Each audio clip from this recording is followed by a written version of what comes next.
ഞാനിന്ന് എന്തിനാ ഈ പത്രക്കട്ടിങ്ങുമായി വന്നതെന്നല്ലേ? 2011 ജൂലൈ 24-ാം തീയതിയിലെ പത്രക്കട്ടിങ്ങാണിത്. ഇതിലൊരു കഥയുണ്ട്. കഥയുടെ പേര് 14-ാം നമ്പർ കട്ടിൽ എന്നാണ്. ഇത് എഴുതിയത് ഞാനാണ്. ഇത് കഥയല്ല, ശരിക്ക് ഒരു അനുഭവക്കുറിപ്പാണ്. ഇന്നൊരു പക്ഷേ ഈ പത്രക്കട്ടിങ് തപ്പി നടന്നാൽ നിങ്ങൾക്ക് കിട്ടുമെന്നറിയില്ല. ഇത് വർത്തമാനം ദിനപത്രത്തിലെ സൺഡേ പതിപ്പിൽ വന്നൊരു കഥയാണ്. കഥ എന്നുള്ളതല്ല, അനുഭവ കഥയാണ്. നമുക്കെല്ലാവർക്കും നമ്മളെ മനസ്സിനെ വല്ലാതെ വേദനിപ്പിച്ച ചില സംഭവങ്ങളുണ്ടാവും. ചില മരണങ്ങൾ, ചില കാഴ്ചകൾ, ഇതൊക്കെ ചിലപ്പോൾ നമ്മുടെ ജീവിതത്തിൽ ഒരുപാട് നമ്മളെ വേദനിപ്പിക്കാറുണ്ട്. അങ്ങനെ എൻ്റെ ലൈഫിലുണ്ട് ഒരുപാട് എന്നെ വേദനിപ്പിച്ച സംഭവങ്ങൾ. മരണങ്ങളാവാം. എൻ്റെ ഉപ്പാൻ്റെ മരണം അതെൻ്റെ ലൈഫിൽ ഒരിക്കലും എനിക്ക് ഉൾക്കൊള്ളാൻ കഴിയില്ല എന്ന് ഞാൻ വിചാരിച്ചൊരു സംഭവമാണ്. ഇതേപോലെ നമ്മുടെ ബന്ധങ്ങളല്ലാത്ത ആളുകൾ. അപ്പോൾ ഒരുപക്ഷെ ഞാൻ പറയുന്ന ഈ സംഭവത്തിൽ കഥാപാത്രം എൻ്റെ അടുത്ത ബന്ധുവോ എൻ്റെ ആത്മാർത്ഥ സുഹൃത്തോ അല്ലെങ്കിൽ എനിക്ക് ഭയങ്കര പ്രിയപ്പെട്ട ഒരാളായി കുറച്ച് കാലം ഉണ്ടായി ഇല്ലാതെ അതിൻ്റെ അപ്പുറത്ത് ആരും ആയിരുന്നില്ല. ശരിക്കും പറയുകയാണെങ്കിൽ ഞാൻ ഓമശ്ശേരി ശാന്തി ഹോസ്പിറ്റലിൽ ട്രെയിനിങ്ങിന് നിൽക്കുന്ന സമയത്ത് എൻ്റെ പേഷ്യൻ്റായി വന്ന ഒരു മുസ്തഫ എന്ന് പറഞ്ഞൊരു കുട്ടിയുടെ ഒരു കഥ, ഒരു സ്റ്റോറി. അങ്ങനെ വെറും സ്റ്റോറി എന്ന് പറയാൻ പറ്റില്ല. എൻ്റെ ലൈഫിൽ എന്നെ ഒരുപാട് വേദനിപ്പിച്ച ഒരു അനുഭവ കഥയാണ് ഞങ്ങളോട് ഒന്ന് പറയുന്നത്. അപ്പോൾ അന്ന് ഒരു ട്രെയിനിങ് പീരീഡാണ്. ട്രെയിനിങ് പീരീഡിൽ എന്ന് പറഞ്ഞാൽ പ്രത്യേകിച്ചും നമ്മൾക്ക് കാണുന്നതൊക്കെ പുതുമയായിരിക്കും. അന്ന് നമ്മളെ ലൈഫിലുണ്ടായ ഒരുപാട് അനുഭവങ്ങൾ അപ്പോൾ ആ ഫീൽഡിൽ നിൽക്കുന്ന കാലത്തും അത് കഴിഞ്ഞും നമ്മുടെ മനസ്സിലിങ്ങനെ ചിലത് വേദനയോടെ, ചിലത് ഓർമ്മകളായിട്ട്, ചിലത് സന്തോഷങ്ങളായിട്ട് കിടക്കും. അങ്ങനെ ആ ഒരു ട്രെയിനിങ് പീരീഡിൽ ഞാൻ വർക്ക് ചെയ്തിരുന്നത് അന്ന് മെയിൽ വാർഡിലാണ്, മെയിൽ സർജിക്കൽ വാർഡിലാണ് ഞാൻ വർക്ക് ചെയ്തിരുന്നത്. അവിടേക്ക് ഞാൻ ഫസ്റ്റ് ഡ്യൂട്ടിക്ക് ചെന്ന സമയത്ത്, ഫസ്റ്റ് മീൻസ് ഏകദേശം ഞാൻ ട്രെയിനിങ്ങിന് കയറി ഒരു മാസമൊക്കെ ആയിട്ടുള്ളൂ. ആ സമയത്ത് ഞാൻ ചെല്ലുന്ന സമയത്ത് ഞങ്ങളെ മെയിൽ വാർഡിൽ ഓരോ കട്ടിലിൻ്റെ നമ്പർ എനിക്കറിയാം. 14-ാം നമ്പർ കട്ടിലുണ്ട്, 114-ാം വാർഡിൽ 14-ാം നമ്പർ കട്ടിലിൽ. ആ കട്ടിലിൻ്റെ ഒരു പ്രത്യേകത, അത് ജനലിൻ്റെ അരികിലായിട്ട് ആ കട്ടിൽ കിടന്നു കഴിഞ്ഞാൽ ഏകദേശം ഞങ്ങളെ ഹോസ്പിറ്റലിൻ്റെ കോമ്പൗണ്ട് ഇങ്ങനെ മൊത്തത്തിൽ കാണും. ഗേറ്റിൻ്റെ അടുത്ത് ഒരാൾ ഇങ്ങനെ നടന്നു വരുന്നുണ്ടെങ്കിൽ കൃത്യമായിട്ട് ആ ആളെ ആ കട്ടിൽ കിടക്കുന്ന ആൾക്ക് കാണാൻ പറ്റും. അങ്ങനെ എപ്പോഴും നല്ലൊരു വ്യൂ ഉള്ള ഒരു സ്ഥലമാണ് 14-ാം നമ്പർ കട്ടിൽ. ആ കട്ടിലിൻ്റെ അടുത്തേക്ക് ഞാൻ അങ്ങനെ ചെല്ലുന്ന സമയത്ത് ആ കട്ടിലിൽ ഒരാൾ കിടക്കുന്നുണ്ട്. ഒരു ഏകദേശം 13 വയസ്സ് മാത്രം തോന്നുന്ന, 13-12 വയസ്സൊക്കെ തോന്നിക്കുന്ന ഒരു ചെക്കൻ. അപ്പോൾ ഓരോ പേഷ്യൻ്റ് ഇങ്ങനെ പരിചയപ്പെട്ട് ഞാൻ ഇവൻ്റെ അടുത്തേക്ക് എത്തി. അപ്പോൾ ഞാൻ കേസ് ഷീറ്റ് എടുത്ത് നോക്കി, മുസ്തഫ. അപ്പം CKD എന്ന് കണ്ടു, ക്രോണിക് കിഡ്നി ഡിസീസ് എന്നാണ് അതിൻ്റെ അർത്ഥം. അപ്പം ഞാൻ അങ്ങനെ വിചാരിച്ചു ഈ ചെക്കന്, ഞാൻ അവനോട് ചോദിച്ചു, ആ മുസ്തഫ ഏജ് എത്രയാണെന്ന് ചോദിച്ചു. പെട്ടെന്ന് എനിക്ക് ഏജ് 18 എന്നതിൽ കാണുന്നുണ്ട്, പക്ഷേ ഈ ചെക്കനെ കണ്ടാൽ ഏകദേശം ഒരു 13 വയസ്സ് തോന്നുള്ളൂ. അപ്പം ഇവൻ്റെ മനസ്സറിഞ്ഞ പോലെ എന്നോട് പറഞ്ഞു, സിസ്റ്ററെ എന്നെ കണ്ടാ 10-12 ഒക്കെ തോന്നുള്ളെങ്കിൽ എനിക്ക് 18 വയസ്സായിട്ടോ എന്ന് പറഞ്ഞു. അപ്പം ഞാൻ ചോദിച്ചു, എൻ്റെ മനസ്സിൽ എന്താന്ന് വെച്ചാൽ ഇവന് ഒരു എന്താ അസുഖം എന്നുള്ളതും ഇവൻ്റെ കേസും, സാധാരണ അങ്ങനെയാണ് പേഷ്യൻസിനൊന്നും അവർക്ക് എന്താ അസുഖം എന്നുള്ളത് അവർക്ക് അങ്ങനെ അറിയണമെന്നൊന്നുമില്ല. അപ്പം ഞാൻ അവനോട് പറഞ്ഞു, എന്താ മോനെ ഇപ്പം എന്താ അസുഖം എന്ന് ചോദിച്ചു. അപ്പം എന്നോട് പറഞ്ഞു, എൻ്റെ അസുഖമൊക്കെ പറയുകയാണെങ്കിൽ അതൊരു വലിയ കഥയാണ് സിസ്റ്ററെ. എന്തായാലും ഉള്ളിടത്തോളം കാലം ഉണ്ടാവും, അങ്ങനെയൊക്കെയുള്ളൊരു അസുഖമാണ്. അപ്പം എനിക്കൊരു കാര്യം മനസ്സിലായി, ഇവൻ്റെ അസുഖം എന്താണെന്നുള്ളത് പൂർണ്ണമായിട്ട് അറിയാമെന്നുള്ളത്. പിന്നെ ഞാനിങ്ങനെ അവനോട് ഇപ്പം ഒരു നഴ്സ് എന്നുള്ള നിലക്ക് ഒരു പേഷ്യൻസിനോട് എന്തൊക്കെ പറഞ്ഞ് അവരെ കയ്യിലെടുക്കാൻ പറ്റും അത്രത്തോളം ഞാൻ അവനുമായിട്ട് കാര്യങ്ങളൊക്കെ പറഞ്ഞ്, ഓക്കെ മോനെ ഇത് റെഡി ആവും കേട്ടോ. എനിക്കറിയാം റെഡി ആവില്ലേ എന്ന് പറയാൻ പറ്റുമോ പറ്റില്ലേ എന്നും എനിക്കറിയില്ല. പക്ഷെ എന്നാലും ഞാൻ അവനെങ്ങനെ പിടിച്ചിട്ട് പറഞ്ഞു, ഓക്കെ ആവും, റെഡി ആവും, ഒക്കെ ശരിയാക്കാം എന്നൊക്കെ പറഞ്ഞ് കുറേ വർത്താനമൊക്കെ പറഞ്ഞ് തമാശകളൊക്കെ പറഞ്ഞ് ചിരിച്ചിങ്ങനെ പോരുന്ന സമയത്ത് ഓനിങ്ങനെ നോക്കിയിട്ട് പറഞ്ഞു, സിസ്റ്റർ ഇവിടെ വരി, അല്ല നിങ്ങളെ പേരൊന്നും പറഞ്ഞില്ലല്ലോ എന്ന് ചോദിച്ചു. അപ്പം ഞാൻ എൻ്റെ പേരൊക്കെ പറഞ്ഞു, നാട് എവിടെയാണെന്ന് ചോദിച്ചു. അതൊക്കെ പറഞ്ഞു ഇങ്ങനെ നിൽക്കുന്ന സമയത്ത് അവൻ എന്നോട് പറഞ്ഞു, സിസ്റ്റർക്ക് ഒരു കാര്യം അറിയോ, സിസ്റ്റർ ഇപ്പം എന്നോട് ഇത്രയും സമയം സംസാരിച്ചു, സിസ്റ്റർ എന്താ വിചാരിച്ചേ എനിക്ക് ഈ അസുഖത്തെക്കുറിച്ച് അറിയില്ലാന്നോ? എൻ്റെ ഇപ്പം 36-ാമത്തെ വയസ്സിൽ ഈ അസുഖം വന്ന് മരിച്ചതാ. എൻ്റെ ജ്യേഷ്ഠന് 23-ാമത്തെ വയസ്സിൽ ഇതേ അസുഖം വന്ന് മരിച്ചു. ഇനിയിപ്പം ഞങ്ങളെ വീട്ടിൽ ഞാനേ ഉള്ളൂ ആണായിട്ട്. പിന്നെ പെങ്ങന്മാർക്ക് ഈ അസുഖം വരൂല, പെണ്ണുങ്ങൾക്ക് ഈ അസുഖം വരൂല, ഇത് ഞങ്ങൾക്ക് പാരമ്പര്യമായിട്ടൊരു അസുഖമാണെന്നൊക്കെയാണ് ഡോക്ടേഴ്സ് പറഞ്ഞത്. അപ്പം അതുകൊണ്ട് തന്നെ എന്തായാലും എനിക്കറിയാം ഞാനും മരിക്കുന്നത്. എനിക്ക് ശരിക്കും പറയുകയാണെങ്കിൽ ആ സംസാരം എൻ്റെ നെഞ്ഞത്ത് ഇങ്ങനെയാണ് കൊണ്ടത്. അപ്പോൾ പക്ഷെ ഒന്നും പറയാനോ ആ സമയത്ത് അവനോട് പ്രതികരിക്കാനോ ഒന്നും എനിക്കും പറ്റിയില്ല. ഞാനങ്ങനെ അവിടുന്ന് പോയി. പിന്നെ സിസ്റ്റർമാരോടൊക്കെ അങ്ങനെ ഡിസ്കസ് ചെയ്തപ്പോൾ, സീനിയർ സ്റ്റാഫിനോടൊക്കെ ഡിസ്കസ് ചെയ്തപ്പോൾ അവരിങ്ങനെ ഓരോ ഹിസ്റ്ററിയൊക്കെ പറഞ്ഞു തന്നു. അപ്പോൾ നമ്മുടെ മനസ്സിലുണ്ടാവുമല്ലോ, പിന്നീട് ഞാൻ അവിടെ ഡ്യൂട്ടിക്ക് വരുന്ന സമയത്തൊക്കെ എനിക്ക് അവനോട് അവനെ കാണുമ്പം എന്തോ ഒരു വല്ലാത്തൊരു ഫീലിംഗ് ആയിരുന്നു. കാരണം സ്വന്തം മരണം മുന്നിൽ കണ്ടുകൊണ്ട് ജീവിക്കുക, മരണം മുന്നിൽ കണ്ടുകൊണ്ട് ജീവിക്കുകയാണെങ്കിലും നമ്മളൊക്കെ ഹാപ്പി ആവണില്ലേറെ ഹാപ്പിയായി സംസാരിച്ച് തമാശകൾ പറഞ്ഞ് ഏത് പ്രാവശ്യം എന്നെ കണ്ടാലും എന്തെങ്കിലും ഒന്ന് പറഞ്ഞിട്ട് കളിയാക്കും. ഒന്നുകിൽ സിസ്റ്ററെ നിങ്ങളെ ഡ്രസ്സിന്, നിങ്ങളെ യൂണിഫോമിന് എന്തിനാ ഇത്ര കളറ് എന്നൊക്കെ ചോദിച്ചിട്ടെങ്കിലും ഒന്നും പറയാനില്ലെങ്കിൽ എന്തെങ്കിലും പറഞ്ഞിട്ട് കളിയാക്കും. അല്ലെങ്കിൽ ഒന്ന് ചായ കുടിച്ചില്ലേ, ഇന്നെന്താ ഒരു ഉഷാറില്ലാത്തത്, എന്താ നിങ്ങളെ മുഖം ഇങ്ങനെ, നിങ്ങൾ അടിപൊളിയാട്ടോ എന്നൊക്കെ പറഞ്ഞിട്ട് വെറുതെ തമാശ പറഞ്ഞിട്ട് എന്നെ ഇങ്ങനെ കളിയാക്കും. ഞാൻ തിരിച്ചു അതേ അവനോട് ഭയങ്കര ബന്ധമായിരുന്നു. അതൊരു പിന്നെ എൻ്റെ ഒരു അന്യനെ പോലെ അങ്ങനെയൊക്കെയുള്ളൊരു ഫീല് എനിക്ക് അവനുമായിട്ട് വല്ലാതെ ഉണ്ടായി. അപ്പോൾ ഇവൻ്റെ ഒരു പ്രത്യേകത എന്താണെന്ന് വെച്ചാൽ വന്ന എന്തായാലും ഒരു 15 ദിവസം അവിടെ ഉണ്ടാവും, അഡ്മിറ്റ് ആയിരിക്കും. അത് കഴിഞ്ഞിട്ട് ഏകദേശം ആള് നല്ല ഓക്കെ ആയിട്ട് പോകുന്ന സമയത്ത് പറയും, സിസ്റ്ററെ ഒരാഴ്ച കഴിഞ്ഞാൽ ഞാൻ ഇവിടെ എത്തുട്ടോ എന്ന് പറയും. അപ്പോൾ ഓക്കെ, ഞങ്ങൾക്കറിയാം ഒരാഴ്ച കഴിഞ്ഞാൽ ഇവിടെ അവൻ എത്തും എന്നുള്ളതും. പിന്നെ പോകുന്ന സമയത്ത് പ്രത്യേകം പറയും, എൻ്റെ സിസ്റ്ററെ ഈ കട്ടിൽ ഇതിവിടെ എപ്പോഴും ഫ്രീ ആയിട്ട് ഉണ്ടാവണം, ഞാൻ വന്നാൽ എനിക്ക് ഈ കട്ടിൽ തരണം. ഇനി അഥവാ ഞാൻ വരാത്ത സമയത്ത് ഇവിടെ നിങ്ങൾ ആരെങ്കിലും വെച്ച് കഴിഞ്ഞാലും ഉറപ്പായിട്ടും ഞാൻ വന്നു കഴിഞ്ഞാൽ അയാളെ മാറ്റിയിട്ട് എനിക്ക് ഈ കട്ടിൽ തരണം എന്ന് പറയും. അങ്ങനെയാണ് ഇവൻ ഇവിടുന്ന് പോവുക. അങ്ങനെ പിന്നെയും വരും, പിന്നെയും പോവും. ഇതിങ്ങനെ ഞങ്ങൾക്കൊരു ആവർത്തനമായി മാറി. മുസ്തഫാനെ ഒരു ആഴ്ച കഴിഞ്ഞിട്ട് കണ്ടില്ലെങ്കിൽ ഇങ്ങനെ ഒരു ടെൻഷനാണ്. ഞങ്ങൾ അന്വേഷിക്കും, എന്ത് പറ്റിയാവോ, എന്താ കാണാത്തതെന്ന് അന്വേഷിക്കും. അങ്ങനത്തെ ഒരു അവസ്ഥ, അങ്ങനത്തെ ഒരു ഫീലിംഗ് ഞങ്ങൾക്കിടയിൽ. ഇതിപ്പോൾ ഞാൻ മുസ്തഫ എന്നുള്ളതല്ല, ഞങ്ങളെല്ലാ സ്റ്റാഫുകൾക്കിടയിലും ഫസ്റ്റ് ഇവൻ വരിക താഴെ കാഷ്വാലിറ്റിന്ന് പിന്നെ ഇവനെ നേരെ മേൽവാർഡിലേക്ക് മാറ്റും. അപ്പം മേൽവാർഡിലാണ് ഞങ്ങൾക്ക് ഡ്യൂട്ടി ഉള്ളത്. അങ്ങനെ ഇതിങ്ങനെ ഇവൻ്റെ ഒരു പ്രത്യേകത എന്ന് വെച്ചാൽ ഇവൻ എന്തെങ്കിലും ഭക്ഷണമൊക്കെ എന്ന് പറഞ്ഞാൽ വളരെ ഒരു ചോറ് കറി ഇങ്ങനെയൊക്കെ അവരെ ഭക്ഷണം ഉണ്ടാവുള്ളൂ. ഉച്ചക്ക് കഴിക്കാനുള്ള ഫുഡൊക്കെ വീട്ടിൽ നിന്ന് കൊണ്ടുവരുന്നത്. എന്നാലും എന്തെങ്കിലും വിശേഷപ്പെട്ട് ഇവൻ്റെ കയ്യിൽ കിട്ടിക്കഴിഞ്ഞാൽ ഇവൻ എന്നോട് പറയും, സിസ്റ്ററെ ഇതാ ചിലപ്പോൾ ഒരു ആപ്പിളിൻ്റെ കഷ്ണവും ചിലപ്പോൾ ഒരു മൈസൂർ പഴമൊക്കെ ആവും, ഇതൊക്കെ എനിക്ക് തന്നിട്ടാണ് സിസ്റ്ററെ, ഇത് കഴിക്കണേ, ഇത് ഞങ്ങൾക്ക് എടുത്ത് വെച്ചതാണ് എന്നൊക്കെ പറഞ്ഞ് ഡ്യൂട്ടി ടൈം ആകുമ്പോഴേക്ക് തരും. പിന്നെ ഞങ്ങൾക്കൊരു നിബന്ധന ഉണ്ടായിരുന്നു, പിന്നെ പേഷ്യൻസ് തരുന്നൊന്നും വാങ്ങി കഴിക്കാൻ പറ്റൂല.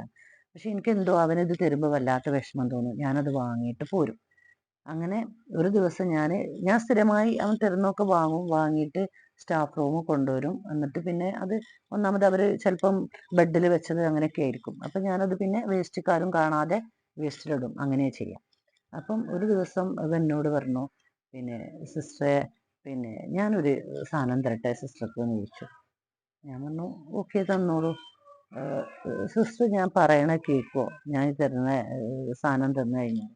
ഞാൻ പറഞ്ഞു ഓക്കെ, ഈ എന്താന്ന് നോക്കട്ടെ എന്ന് പറഞ്ഞു. അപ്പം ഇവൻ എനിക്ക് ഒരു ആപ്പിളിൻ്റെ കഷ്ണം എടുത്തു തന്നു.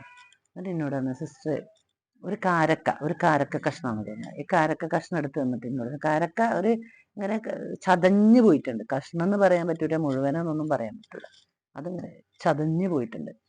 ഈ കാരക്ക എന്നോട് തന്നിട്ട് പറഞ്ഞു, സിസ്റ്റർ ഇതിൻ്റെ മുന്നിൽ നിന്ന് കഴിക്കണമെന്നാണ്. അപ്പം എനിക്ക് എന്തോ ഒരു വല്ലാത്ത ഫീലിംഗ് തോന്നി.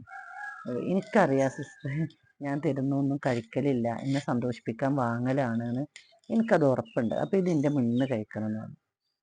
പിന്നെ അപ്പം ഞാൻ എന്ത് ചെയ്തു, പിന്നെ ഞാനൊക്കെ മറന്നു, കഴിക്കാൻ പാടില്ല എന്നുള്ളതൊക്കെ മറന്നിട്ട് ഞാൻ എന്ത് ചെയ്തു, ആ കാരക്ക എടുത്തു, ഞാൻ കഴിച്ചു. അങ്ങനെ അതൊക്കെ കഴിഞ്ഞു. ആ സംഭവത്തിന് ശേഷം അടുത്ത പ്രാവശ്യം പിന്നെ ഒരു ദിവസം എന്നോട്, കാരണം എനിക്ക് ഏറ്റവും സങ്കടം മുസ്തഫാനെ കാണുമ്പോഴായിരുന്നില്ല. അപ്പം ഈ മുസ്തഫാൻ്റെ ഉമ്മ ഏത് സമയം ഇങ്ങനെ കരഞ്ഞ് കലങ്ങി കണ്ണീര് പറ്റിയ ഒരു മുഖമായിരുന്നു മുസ്തഫാൻ്റെ ഉമ്മക്ക് ഉണ്ടായിരുന്നത്.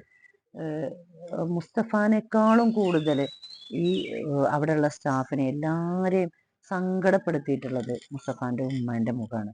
ഭർത്താവ് മരിച്ചു, മൂത്ത മോന് മരിച്ചു, ഇനി രണ്ടാമത്തെ മോന് ഈ അസുഖം തന്നെ വന്ന് ഇതേപോലെ ഈ ഒരു കണ്ടീഷനിൽ അവരെ മുമ്പിൽ നിൽക്കുമ്പോൾ അവരുടെ മനസ്സിൻ്റെ ഒരു വേദന ഞങ്ങളിങ്ങനെ എപ്പോഴും അകക്കണ്ണുകൊണ്ട് കാണാറുണ്ടായിരുന്നു.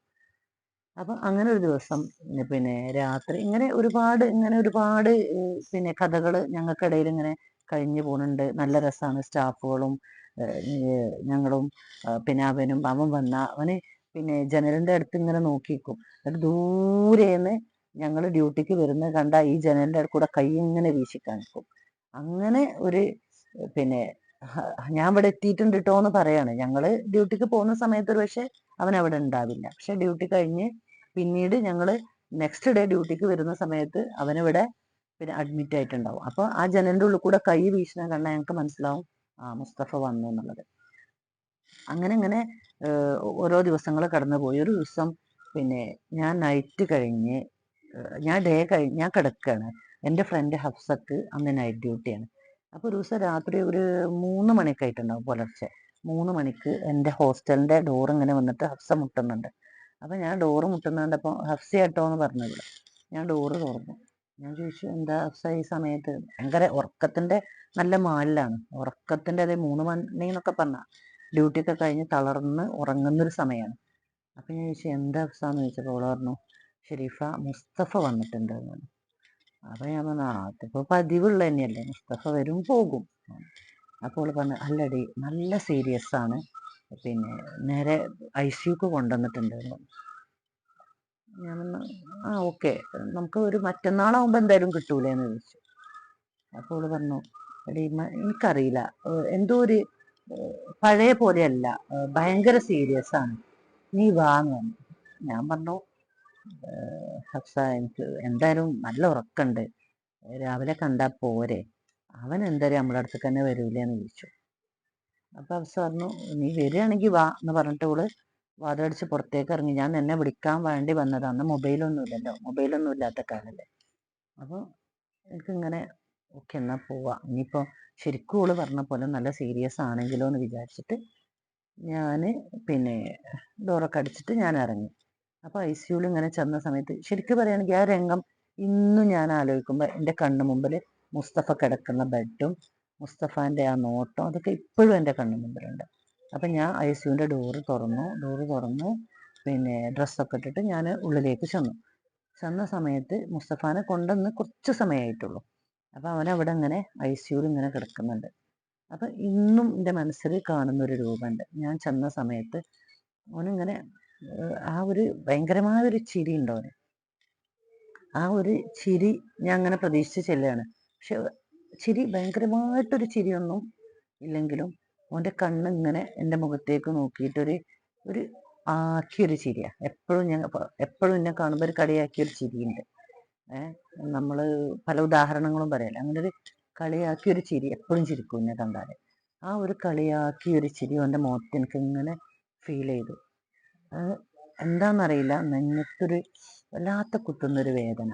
ഇവനിങ്ങനെ ആ ഒരു ചിരി ഇങ്ങനെ ചിരിച്ചിട്ട് കണ്ണിങ്ങനെ പിന്നെ കുറച്ച് മുകളിലോട്ട് ഇങ്ങനെ കണ്ണിങ്ങനെ ആക്കി അവൻ്റെ കൈ ഇങ്ങനെ ജസ്റ്റ് എടുക്കാൻ വേണ്ടി ഇങ്ങനെ ശ്രമിച്ചു.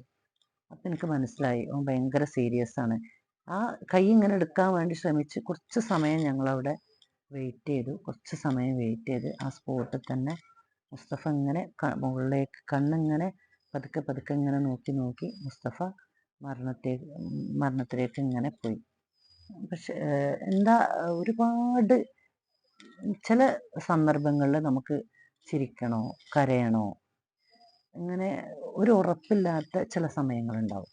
അങ്ങനെയുള്ളൊരു സമയമാണ് അവൻ്റെ ദുരിതങ്ങളിൽ നിന്ന് അവൻ രക്ഷപ്പെട്ടു പോയി.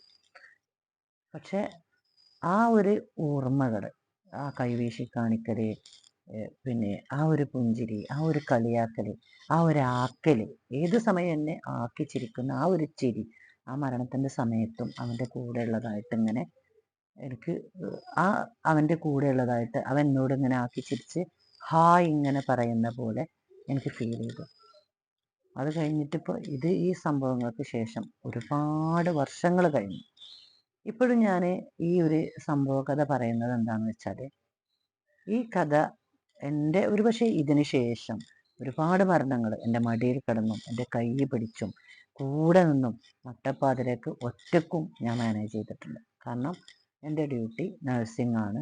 അപ്പോൾ ഹോസ്പിറ്റലിലൊക്കെ ചില സമയത്ത് നമ്മൾ ഒറ്റക്ക് പിന്നെ വർക്ക് ചെയ്യുന്ന സമയത്ത് പ്രൈവറ്റ് ഹോസ്പിറ്റലിലൊക്കെ സീനിയർ സ്റ്റാഫായി നിൽക്കുന്ന സമയത്ത് ചില മരണങ്ങൾ നമ്മൾ ഒറ്റക്ക് മാനേജ് ചെയ്യേണ്ടി വന്നിട്ടുണ്ട്. അതൊക്കെ ആ ഒരു ഫീലോട് കൂടി എടുക്കാറുണ്ടെങ്കിലും എന്തോ ഒരു പക്ഷേ എൻ്റെ നഴ്സിംഗ് ഫീൽഡിലെ ആദ്യത്തെ എൻ്റെ കൺമുമ്പിൽ വെച്ചുള്ള ഞാൻ ഒരുപാട് സ്നേഹിച്ച എൻ്റെ ഒരു പേഷ്യൻറ്റോടൊപ്പമുള്ള അല്ലെങ്കിൽ ഒപ്പം നിന്ന് അത് നമ്മളെ മുമ്പെന്ന് യാത്ര പറയുമ്പോഴുള്ള ആദ്യത്തെ ഒരു പിന്നെ അനുഭവം ആയതുകൊണ്ടാവാം ഇതെന്നെ വല്ലാതെ ഫീൽ ചെയ്യിപ്പിച്ചിരുന്നു. പിന്നെ ഈ അനുഭവ കഥ ഞാൻ അന്ന് പിന്നെ പത്രത്തിൽ കൊടുത്ത സമയത്ത് എൻ്റെ എഴുത്തുകളൊക്കെ ഒരുപാട് ഇഷ്ടപ്പെടുന്ന ചില ആളുകളുണ്ട്. ചില ആളുകൾ അഭിപ്രായം പറയും നല്ലതാണ്. പക്ഷെ അന്ന് എൻ്റെ ജ്യേഷ്ഠത്തി എന്നെ വിളിച്ചിട്ട് പറഞ്ഞു, ഞാൻ കരഞ്ഞു പോയി ആ സംഭവം വായിച്ചിട്ട് എന്ന് പറഞ്ഞു. എൻ്റെ ജ്യേഷ്ഠത്തി എന്ന് പറഞ്ഞാൽ ജ്യേഷ്ഠത്തിയുടെ ഒരു സ്വഭാവം പറയുകയാണെങ്കിൽ ഒരു കാര്യത്തിനും പെട്ടെന്ന് ഒറ്റയടിക്ക് ഒക്കെ നല്ലതാണ് ഒരാളെ സമാധാനിപ്പിക്കാൻ വേണ്ടിയിട്ട് അവൾ പറയൂല. നല്ലതാണെങ്കിൽ മാത്രമേ പറയുള്ളൂ. അതുകൊണ്ട് തന്നെയാണ് ഞാൻ ഈ കഥ ഇങ്ങനെ നിങ്ങളെ മുമ്പിൽ പറയുന്നത്. കാരണം അവൾ ഓക്കെ എന്ന് പറഞ്ഞൊരു സംഭവമായതുകൊണ്ട് ഒരു പക്ഷേ ഇത് നിങ്ങളെ മനസ്സിനെയും സ്വാധീനിക്കുന്നുള്ള ഒരു വിശ്വാസം ഉള്ളത് കൊണ്ടാണ് ഞാൻ ഈ കഥ നിങ്ങളെ മുമ്പിൽ പറയുന്നത്. നിങ്ങൾക്കിത് ഒരു കഥയല്ല കേട്ടോ, ഇത് എൻ്റെ ജീവിതത്തിലുണ്ടായ ഒരു അനുഭവമാണ്. ചില ബന്ധങ്ങൾ സാഹോദര്യ ബന്ധമായി എന്നും മനസ്സിൽ നിലനിൽക്കുമെന്ന് പറയുന്നത് പോലെ എൻ്റെ മനസ്സിൽ നിലനിൽക്കുന്ന ഒരു ബന്ധമാണ് മുസ്തഫയുടെ ലൈഫ്. ഇപ്പോഴും ഞാൻ ആ ഓമശ്ശേരി ഭാഗത്തൂടെ ഇങ്ങനെ പോകുമ്പോൾ ആ 14 നമ്പർ കട്ടിലും ഞങ്ങളുടെ ഹോസ്റ്റലും ആ ദിവസങ്ങളും ആ കാലഘട്ടങ്ങളും ഇങ്ങനെ ഒരുപാട് സംഭവങ്ങൾ അവിടെ നിന്നുണ്ട്. പക്ഷെ എന്നാലും ഇതെപ്പോഴും ഓർക്കാറുണ്ട്. മനസ്സിൽ നിന്ന് മായാത്ത കാലം മായ്ക്കാത്ത ചില മുറിവുകളിൽപ്പെട്ട ഒരു മുറിവായി എൻ്റെ മനസ്സിൽ ഇന്നും നിൽക്കുന്ന ഒരു സംഭവമാണിത്. ഇത് നിങ്ങൾക്ക് ഇഷ്ടപ്പെടും എന്ന് ഞാൻ വിശ്വസിക്കുന്നു. ഓക്കെ.